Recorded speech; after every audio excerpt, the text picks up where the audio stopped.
Muscat तट के पास एक कमर्शियल तेल टैंकर पर हुए रहस्यमयी धमाके ने अरब देशों की सांसें अटका दी है और दूसरी तरफ अमेरिका की मीडिया रिपोर्ट्स बता रही हैं कि पेंटागन ने बिना किसी औपचारिक ऐलान के प्रोजेक्ट फ्रीडम शुरू कर दिया है।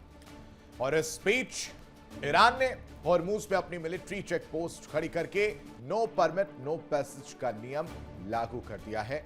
ऐसे में सवाल है, क्या हॉर्मूज पे बढ़ता बारूद किसी भी पल पूरे पश्चिम एशिया को महायुद्ध की आग में झोंकने के लिए तैयार है? दरअसल युद्ध विराम के बाद दुनिया को लगा था कि अब अरब सागर से लेकर फारस की खाड़ी तक समंदर के जहाज सुरक्षित हो गए हैं।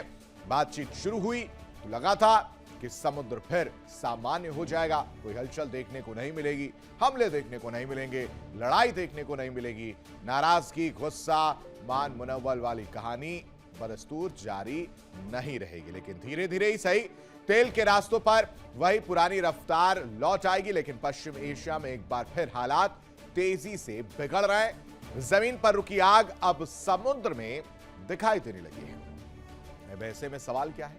सवाल है, क्या मस्कट के तट के पास तेल टैंकर में आग किसी तकनीकी वजह से लगी, या फिर एक बार फिर तेल टैंकरों पर ड्रोन और मिसाइल हमले शुरू हो गए हैं? अभी तक इस विस्फोट की जिम्मेदारी किसी ने नहीं ली है, लेकिन समुद्र में फैलते ईंधन और मस्कट के तट पर छाए काले धुएं ने साफ कर दिया है कि यह जलमार्ग अब व्यापारिक जहाजों के लिए एक सुलगता हुआ डेथ ट्रैप बन चुका है। अब आपको ग्राफिक्स के जरिए कहानी समझाने की कोशिश करते हैं, यानी अब आने वाले दिनों में क्या तस्वीर देखने को मिल रही है, खासकर परमाणु हथियार पर जो महाजंग की आहट सुनाई दे रही है, उसको अगर समझा जाए तो क्या कहानी है। ईरान को एटमी हथियार रखने का अधिकार नहीं है, यह अमेरिका की तरफ से कहा जा रहा है। ईरान को किसी भी कीमत पर हथियार नहीं रखने देंगे, यानी वही पुराना राग अलापता हुआ अमेरिका नजर आ रहा। परमाणु हथियार को लेकर ट्रंप कह रहे थे परमाणु हथियार ईरान नहीं बना सकता है, यह डोनाल्ड ट्रंप लगातार प्रेशर क्रिएट करते हुए कह रहे हैं। साथ ही साथ परमाणु हथियार बनाने पर कड़ा एक्शन लिया जाएगा। वही रटी रटाई बातें, वही पुरानी बातें दर्शकों, जिसमें लगातार डोनाल्ड ट्रंप एक ही चीज दोहरा रहे हैं कि एटमी हथियारों की वजह से डील जो है वो अभी तक रुकी हुई है। डील को लेकर प्रेशर क्रिएट करने का काम किया जा रहा है। साथ साथ यूरेनियम सौंपने से ईरान का इनकार भी है। एनरिच यूरेनियम को लेकर भी कहानी क्या है वो समझिए। एनरिच यूरेनियम को लेकर डोनाल्ड ट्रंप लगातार ये कह रहे थे कि वो उन्हें सौंप दिया जाए, यानी यूएस के पास सौंप दिया जाए। लेकिन ईरान कह रहा है कि हम ऐसा नहीं करेंगे, क्योंकि बात विश्वास वाली हो जाती है। ईरान को अमेरिका पर भरोसा नहीं है, वो गारंटी मांग रहा है। वो ये कह रहा है कि स्ट्रेट ऑफ हॉर्मूज को लेकर पहले नाकाबंदी हटाई जाए। साथ ही साथ वो गारंटी मांग रहा है कि दोबारा हमला नहीं किया जाए, इस चीज की गारंटी दी जाए। ये भी वो कह रहा है कि जो अब तक नुकसान हुआ है उसकी भरपाई की जाए। लेकिन अमेरिका इस चीज को पूरी तरह से डिनाई कर रहा है। यूरेनियम और परमाणु हथियारों को लेकर जंग जो है वो अभी तक सुलगती हुई नजर आई थी, और एक बार यह भी संभवतः बताया जा रहा है कि जंग और ज्यादा भीषण हो सकती है। अब आईसीबीएम मिसाइल की कहानी भी समझिए। आईसीबीएम एक खतरनाक बैलिस्टिक मिसाइल होती है, और इसकी कहानी हम आपको क्यों बता रही है आप आगे समझ पाएंगे, क्योंकि आईसीबीएम को लेकर अब एक और पिक्चर सामने आई है। एक महाद्वीप से दूसरे महाद्वीप तक यह हमला करने में सक्षम है। मारक क्षमता की अगर बात की जाए तो 5500 किलोमीटर से 15,000 किलोमीटर तक इसकी मारक क्षमता होती है। यह भी इसकी दिलचस्प कहानी, यानी यह मिसाइल अंतरिक्ष की सीमा तक पहुंचकर फिर अटैक करती है। अब यह बड़ी टेंशन वाली बात है। अधिकांश आईसीबीएम परमाणु हथियार को ले जाने के लिए बनाई जाती है, और इसका उपयोग इस तरह से किया जाएगा। कई आधुनिक आईसीबीएम में MIRV तकनीक होती है। यह भी मिसाइल की ताकत है आईसीबीएम, जिसके बारे में हम जिक्र कर रहे हैं। साथ ही साथ जिससे एक ही मिसाइल, कहा जा रहा है कि एक ही मिसाइल कई अलग अलग लक्ष्यों पर वार कर सकती है, यानी टारगेट अलग अलग हो सकते हैं। उसे एक मिसाइल से अलग अलग टारगेट को हासिल किया जा सकता है, उस पर हमला जो है वो किया जा सकता है। जमीन के साइलो, मोबाइल लॉन्चर या पनडुब्बियों से ये लॉन्च किया जा सकता है। मिसाइल साइट्स की अगर बात की जाए, साथ ही साथ इतनी अधिक गति के कारण इसे इंटरसेप्ट करना भी बेहद कठिन माना जाता है, यानी इसको इंटरसेप्ट भी नहीं किया जा सकता, क्योंकि इसकी स्पीड इतनी ज्यादा होती है कि इसको किसी भी तरह से रडार पर पकड़ पाना या इसको इंटरसेप्ट कर पाना किसी भी देश के लिए बेहद मुश्किल हो जाता और इस वजह से इस मिसाइल की ताकत बाकी मिसाइल के मुकाबले ज्यादा मानी जा रही है। अमेरिका, रूस और चीन, साथ ही साथ उत्तर कोरिया के पास ऐसी मिसाइलें हैं, लेकिन अब आप सोचिए रूस और चीन का अगर इसमें नाम निकलकर सामने आ रहा है, साथ ही साथ उत्तर कोरिया का भी नाम समझ में आ रहा है, तो आप समझिए कि जो हम तीन देशों की हम बात कर रहे थे कि वो एक वर्ल्ड पावर जो है वो देखने को मिल रहा था और उस वर्ल्ड पावर के बीच में अगर ये कहानी एक साइड की हो जाती है तो कहीं ना कहीं अगर इन तीन देशों ने मिलकर ईरान की मदद की तो मुश्किल खड़ी हो सकती है। मोनिका बिल्कुल, और इस बीच ईरानी मीडिया के हवाले से एक बड़ी खबर बता रहे हैं। अमेरिका ने फिर ईरान पर हमला किया है और लगातार दूसरे दिन बंदर अब्बास पर यह अटैक किया गया। ईरान के बंदर अब्बास में भीषण धमाके हुए। बंदर अब्बास के पास 3 धमाके सुनाई दिए गए। इससे पहले भी अमेरिका ने ईरान पर अटैक्स किए थे। डिफेंसिव मोड ने बताया था, एक बार फिर से डिफेंसिव एक्ट से बताया था, एक बार फिर से अमेरिका ने ईरान पर हमला किया है। दूसरे दिन लगातार बंदर अब्बास पर अमेरिका द्वारा यह अटैक, और ईरान ये कह चुका है कि अगर सीजफायर तोड़ा गया तो बर्दाश्त नहीं करेंगे। अभी सीजफायर ही तोड़ा जा रहा है, इसे ईरान किस तरीके से लेगा ये देखना महत्वपूर्ण होगा। बंदर अब्बास के पास 3 धमाके सुनाई दिए हैं। ऐसे में क्या समझे, ये अमेरिका की प्रोवोकेटिव कार्रवाई है या फिर एक बार फिर से इसे डिफेंसिव एक्ट जो है वो ईरान पर जो है अमेरिका बता रहा है। और इस बीच एक और बड़ी खबर आपको बताते हैं। डोनाल्ड ट्रंप के ईरान को नई धमकी देखने को मिली है। समझौता नहीं हुआ तो काम तमाम। ईरान से समझौते को लेकर मैं संतुष्ट नहीं हूं। ईरान की वायुसेना, नौसेना खत्म हो चुकी है। ईरान नाम मात्र की ताकत से डील कर रहा है। बिल्कुल, डोनाल्ड ट्रंप लगातार धमका भी रहे ईरान को, और नई धमकी, समझौता नहीं हुआ तो काम तमाम हो जाएगा। समझौते से संतुष्ट नहीं है। ईरान की वायुसेना, नौसेना खत्म हो चुकी है। एक बार सुन लेते हैं डोनाल्ड ट्रंप क्या कह रहे थे।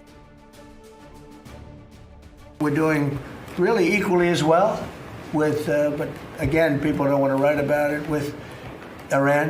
Iran is very much intent. They want very much to make a deal. So far, they haven't gotten there. We're not satisfied with it, but we will be. We will be either that or we'll have to just finish the job. But their Navy is gone, as I've said 1,000 times. Their Navy is gone. Their Air Force is gone. Everything's gone, and they're negotiating on fumes. But we'll see what happens. Maybe we have to go back and finish it. Maybe we don't. Right now, I mean, you can speak to Steve Witkoff and Jared. They're doing a good job. But right now, I think it looks like they want to just make a deal. They want to. They have. I don't think they have a choice. They're just going back to the internet because they're getting clobbered. Their economy is. तो Donald Trump को आप सुन रहे थे, और इस पर चर्चा करने के लिए हमारे साथ तमाम खास मेहमान जुड़ चुके हैं। करके तारुफ करा देते हैं। हमारे साथ हमारे सहयोगी जुड़ रहे हैं, विकास अब्रूल, और साथ साथ ग्रुप कैप्टन आशीष सहाय, रिटायर्ड रक्षा विशेषज्ञ के तौर पर जुड़ रहे हैं मनोज कुमार, भू राजनीतिक विशेषज्ञ। आप सभी का बहुत बहुत स्वागत है। पहले रुक कर लेते हैं विकास का। विकास, एक बार फिर से अगर हम कहें, दूसरे दिन लगातार अमेरिका द्वारा ईरान पर अटैक किया गया है। जी बिल्कुल, देखिए ये होना लाजमी था, क्योंकि जिस तरह से ये बात आगे बढ़ती जा रही है, अभी तक समझौता आपस में नहीं हो रहा, तो कहीं ना कहीं ये चीज होनी थी।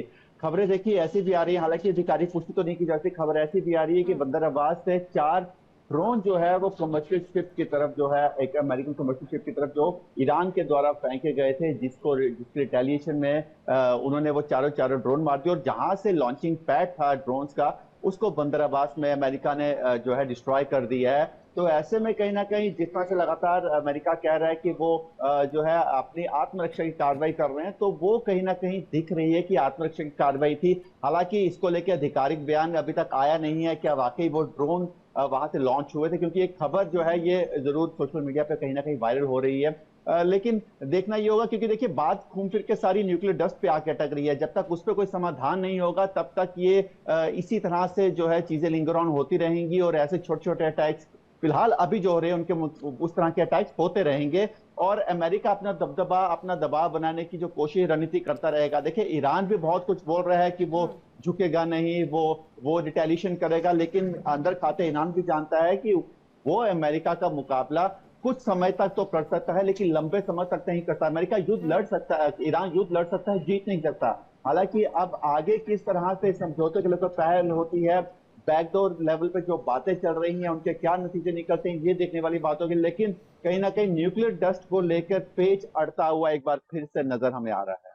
जी बिल्कुल। इस बीच एक अपडेट जरा दर्शकों को बता रहे, डोनाल्ड ट्रंप ने जो स्टेटमेंट दिया है उनके इस बयान पर आईआरजीसी ने पलटवार कर दिया। डोनाल्ड ट्रंप के बयान पर आईआरजीसी का पलटवार, दक्षिणी ईरान में बनेगी हमलावरों की कब्रगाह, ये आईआरजीसी की तरफ से कह दिया गया। तो दक्षिणी ईरान की कहानी इस तरह से दर्शकों कि पिछले 2 दिन से लगातार हमले की तस्वीर देखने को मिल रही है, खासकर बंदर अब्बास की जो हम बात कर रहे हैं। अमेरिकी सेना जो है वो बेहद कमजोर सेना है, ये मैं नहीं, आईआरजीसी कह रहा है। और वो ये कह रहे हैं कि कब्रगाह जो दक्षिणी ईरान उन हमलावरों की कब्रगाह बनेगी जो इस वक्त हमला कर रहे हैं, यानी इशारा अमेरिका की तरफ है। आशीष सर, ये कहानी फिर दोहराई जा रही है, छोटे छोटे हमले करके डराया जा रहा है, लेकिन आईआरजीसी भी वो भी कह रहा है कि आप हमले करते रहिए, लेकिन हम कब्रगाह जो है कब्र बनाने का काम करेंगे। और अमेरिकी सेना को बेहद कमजोर सेना अगर आईआरजीसी कह रहा है तो पलटवार भी तो करना चाहिए। एग्जैक्टली। आप पिछले 72 घंटों में 2 बार पीटे गए, बट एक भी गोली वापस, एक भी मिसाइल वापस। और जिन ड्रोन्स की विकास बात कर रहे थे, वो ड्रोन्स भी अमेरिकन फोर्सेस पे नहीं, उनका टारगेट था क्रॉसिंग वेसल्स, जिसको टॉमाहॉक से टेक डाउन किया गया है। और ये भी इंफॉर्मेशन है कि ये टॉमाहॉक्स सऊदी छोड़ के 2-3 अगल बगल की कंट्रीज जो वेस्ट एशियन कंट्रीज हैं वहां से लॉन्च की गई थी, ना कि शिप्स या सबमरीन से। तो इसका मतलब एक्टिव इंटरसेप्शन कर रहे हैं अपने मित्र देशों के साथ, खास करके बंदर अब्बास पे, क्योंकि वहां पे इनका ज्यादा कंसंट्रेशन है, मिसाइल लॉन्चर यूनिट्स लगी हुई हैं, वहां पे ड्रोन्स की कंसंट्रेशन ज्यादा है। और जैसा कि मोनिका ने बताया, बहुत सही इंफॉर्मेशन है कि ये लग रहा है कि America is again testing project freedom कितना चल सकता है, क्योंकि कल का जो हमला हुआ है उस समय एक्टिवली एक ग्रीक शिप को अमेरिकन नेवी के फ्रिगेट्स एस्कॉर्ट कर रहे थे हॉर्मुज के बाहर, और उस समय उसकी तरफ ड्रोन्स आते दिखे गए, जिसको काउंटर किया गया। साथ के साथ एक लैंड बेस्ड मिसाइल या ड्रोन लॉन्चिंग यूनिट को मारा गया है। लेकिन zero response from Iran in terms of action. Verbal response अच्छा आ रहा है, काफी सख्त आ रहा है, लेकिन कुछ होता नहीं दिख रहा है। तो एनीवेज हमारे एमओयू के लिए ये एक अच्छा डेवलपमेंट है कि अभी एस्केलेशन लेवल्स उस लेवल पे नहीं जा रहे हैं जितना एक्सपेक्टेड था, कि अगर एक भी हिट होगा या उसको अगर ये सीज फायर का वायलेशन मान लेता IRGC, then they are qualified to retaliate. लेकिन वो अभी नहीं कर रहे हैं, क्योंकि इसी वक्त जब ये हमले हो रहे थे तो ईरान के दोनों जिंदा नेता रागशी और गालिबॉफ दोनों दोहा में थे, ऐसे समय पे हमले किए गए। तो अगेन जो कुछ बची खुची सिविलियन लीडरशिप थी वो ईरान के बाहर थी ऐसे समय में, और वहां का कैओस सिर्फ बढ़ सकता है ऐसे में। तो ये काफी कॉम्प्लेक्स चल रहा है। और लेकिन कैबिनेट मीटिंग में जो प्रेसिडेंट ने बोला है उसमें अभी भी वी कैनॉट बिकम होपलेस कि सब कुछ खत्म हो गया, बिकॉज अगेन दर्शकों के लिए, आशीष आप बिल्कुल सही कह रहे थे कि हम रिपीटेटिव हो रहे हैं, लेकिन हमें इसमें ज्यादा शर्म नहीं आती रिपीटेटिव होने में, क्योंकि अमेरिकन प्रेसिडेंट ने कल खुद ही बोला कि मैं 1000 बार बोल चुका हूं कि Iran can not have nuclear dust, they can't have nuclear weapon. हालांकि ये बोलते समय वो भूल जाते हैं कि ये पूरा हमला उन्होंने जिस वॉर पावर एक्ट के तहत किया था, उसका पहला रिक्वायरमेंट था कि उनके ऊपर इमिनेंट थ्रेट, तो अगर परमाणु हथियार है ही नहीं और बन ही नहीं रहते, और 2023 में फतवा जारी किया था खमैनी ने कि हम परमाणु हथियार नहीं बना सकते क्योंकि हमारे धर्म के खिलाफ है, तो इसका मतलब ये जिस क्लॉज के तहत अमेरिका ने ईरान पे हमला किया वो अनलॉफुल है, इलीगल है। They can not say contradictory things, imminent danger of nuclear attack, इसलिए हमने हमला किया। और अब कह रहे हैं कि उनके पास, मैं वो भूल रहा हूँ, ये इस चीज का आपने जिक्र कर दिया, आपको याद हो जब मैंने उसके बारे में बारीकी से बात की थी, मैं वो शब्द भूल रहा हूँ कि वाइस प्रेसिडेंट शायद ईरान को कुछ बनाया गया था, वो इससे ही कोरिलेट होता है कि वो भी तस्दीक करती कि अमेरिका वहां पर भी बैकफुट पर ही रहा, कहीं ना कहीं उसके जो ये हमले हैं वो बैकफायर कर गए। वो क्या था, जरा वो छोटा सा शब्द मैं भूल रहा हूँ सर, वो शब्द मैं भी नहीं कनेक्ट कर रहा हूं, लेकिन अपेरेंटली वो जो जस्टिफिकेशन दिया था, जो कांग्रेस में इमीडिएटली और 1 या 2 मार्च को जो जस्टिफिकेशन दिया था, वो अब जब बाद में डेलिब्रेशंस हुए, एक्चुअल ऑन ग्राउंड स्थिति क्या है, जब आईएईए के डॉक्यूमेंट्स खंगाले गए कांग्रेस के पास रिटर्न रिप्लाई के लिए ट्रंप के, तो पाया गया कि आईएईए ने और डीआईए तुलसी गबार्ड ने सीनेट को जब बताया था, दोनों में कहीं यह जिक्र नहीं था कि ईरान के पास न्यूक्लियर वेपन है या वो उनके करीब भी हैं। सिर्फ एक ही कंफर्म रिपोर्ट थी कि यूरेनियम की एनरिचमेंट 60% तक हो गई है। लेकिन ये कहीं से भी इमिनेंट वर्ड जो है आशीष, इमिनेंट वर्ड का यूज एसेंशियल है जी। विदाउट कांग्रेशनल अप्रूवल, अगर ट्रंप को किसी दूसरे राष्ट्र पे हमला करना है तो ये सेल्फ कॉन्ट्रडिक्टरी है और इसलिए आगे चल के उनको दिक्कतें आएंगी। खैर एनीवेज, लेकिन एक और इनपुट, ये जो अमेरिकन मीडिया अगेंस्ट ट्रंप खड़ा था, कल के जो प्राइमरीज के रिजल्ट आए हैं towards the mid term election, out of 10 Trump candidates जो उन्होंने अपने ही रेबल्स के अगेंस्ट खड़े किए थे, 8 ने जीत हासिल की है। Abnormally high numbers.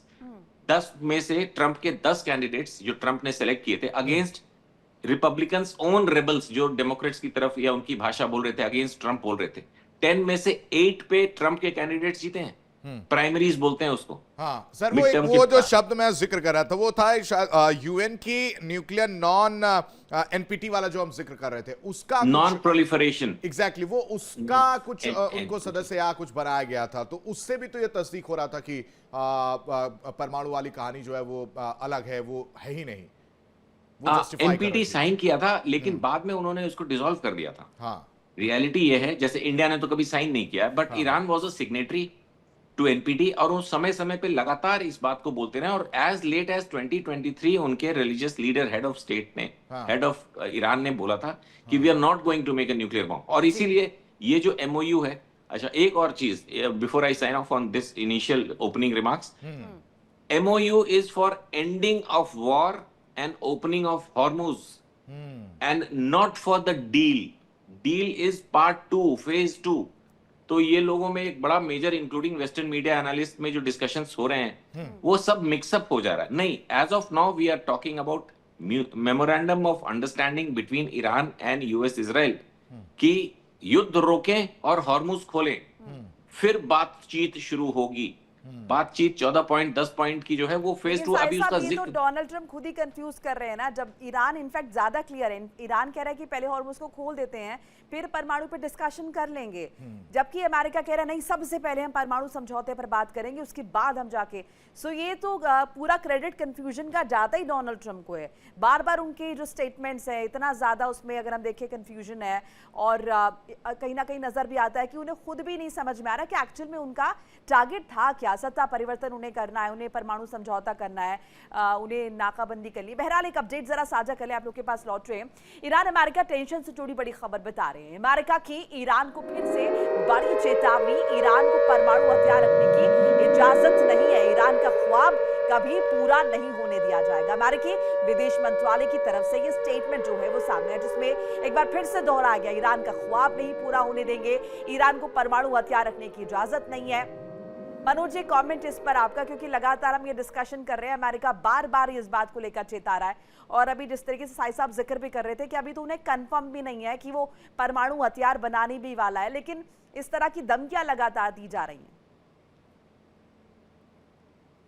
ऐसा लग रहा है कि स्टेटमेंट के थ्रू ही जो है अमेरिका इस वॉर को जीतना चाहता है। वो शुरू से ही उनका यही स्टेटमेंट रहा है।